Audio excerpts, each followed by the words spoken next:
पूरी हमारी तकरीबन 50 से 70 की संख्या में रणवीर जिले का है कि हर जिले से साथी किसान में अलग सेल होते हैं, किसान सेल है। किसान सेल में पूरे हरियाणा में जो किसान सेल है अलग अलग प्रोजेक्ट से जो हमारी जिला किसान है वो एक लड़की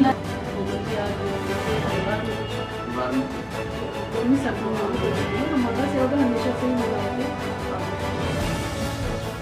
किसानों पे जो अत्याचार सरकार द्वारा हो रहे हैं, महिलाओं के ऊपर जो अत्याचार मौजूदा सरकार द्वारा हो रहे हैं, उन पर एक गंभीर चर्चा और आगे क्या हमारी रणनीति रहेगी, क्या सेवा दल की प्रदेश में महिलाओं और किसान भाइयों को इंसाफ दिलाने में भागीदारी रहेगी, उस पर एक दिवसीय बैठक में आज सिरसा पहुंची।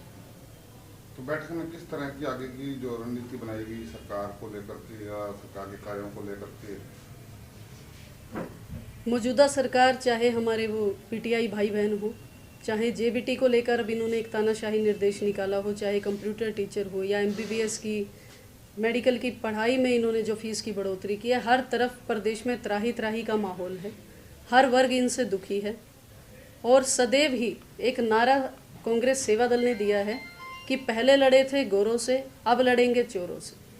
सड़कों पे उतरकर हम इन चोरों से लड़ाई लड़ेंगे, इन चोरों लुटेरों की सरकार से लड़ाई लड़ेंगे जो सिर्फ अपने कुछ साथियों को, व्यापारी दोस्तों को मोदी जी और अमित शाह जी फ़ायदा पहुंचाने के लिए किसानों को सड़कों पर ले आए हैं, देश के अन्नदाता को इस हालात में ले आए हैं कि वो अपना घर परिवार सब कुछ छोड़कर अपनी ही ज़मीन की गुहार इस सरकार से लगा रहा है। इस लड़ाई में हम अपने किसान भाइयों के साथ कंधे से कंधा मिलाकर खड़े हैं। बहुत ही जल्दी एक ट्रैक्टर यात्रा भी हम पूरे प्रदेश के हर जिले को कवर करते हुए निकालेंगे, जो टीकरी बॉर्डर पर जाकर समाप्त होगी। किसान संघर्ष यात्रा पैदल मार्च हमने निकाला था, जो सिंघू बॉर्डर से शुरू होकर नए साल को प्रदेश कांग्रेस मुख्यालय चंडीगढ़ में समाप्त हुआ था। इस सरकार ने हमेशा ही बेटी बचाओ बेटी पढ़ाओ के बल पर जो है चुनाव जीता है, लेकिन आज जो स्थिति महिलाओं की किससे भी छुपी नहीं है। अब फरीदाबाद को ही ले लीजिए, फरीदाबाद में बीजेपी के एमएलए ने एक माँ और बेटी को कितने भयानक तरीके से पीटा है, वो सबको आप सबको मालूम होगा। लेकिन हमारे सेवा दल की महिला जिला प्रधान, उसने उनके हकों की लड़ाई लड़ी और उनको इंसाफ दिलाया। और जो किसानों की स्थिति है किसे छुपी नहीं है। आज हमारा किसान अपना घर परिवार, अपनी सुख सुविधाएं छोड़कर इस तरह सड़कों पर है, वो 3 काले कानूनों के कारण। और 3 काले कानून जब तक मोदी जी अब वापस नहीं लेंगे, हमारा पूरा सेवा दल सड़कों पे उतरेगा। और समय समय पर हमारी जो ड्यूटी, हमारी महिला सेवा दल की, हमारे सेवा दल की ड्यूटी लगी हुई है कि बॉर्डर पर जो है खाने की, चाहे बर्तन को ले लीजिए, बर्तन मांजने की, चाहे हर एक सेवा जो है हमारा सेवा दल दे रहा है। कहते हैं ना कि धरती से क्या नाता है, धरती हमारी माता है। आज हमारा सेवा दल इतना मजबूत बन रहा है।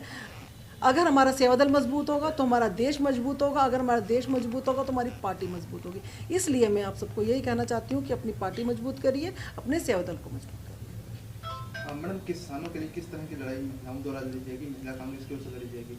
किसानों की जो आज स्थिति है, वहाँ पर छोटी छोटी बच्चियां, हम जाते हैं वहाँ पर हफ्ते में एक बार, जैसे मेरी ड्यूटी लगती है, मैं वहाँ जाती हूँ, 10-10 साल की बिटियाँ भी वहाँ पर बैठी हुई हैं और जो है खाना बरता रही हैं और जो है साफ़ सफाई कर रही हैं। तो मैं उनसे ये पूछती हूँ कि आप यहाँ पे बच्चे कैसे, तो वो ये जवाब देती है कि मैं भी इस धरती माँ की पुत्री हूँ, मैं भी अपने जो है इस लड़ाई में शामिल हूँ। तो वहाँ पे आप जाके देखेंगे वहाँ पे स्थिति क्या है। तो हमारी महिला सेवा दल हमेशा ही जो है उनके हकों की लड़ाई के लिए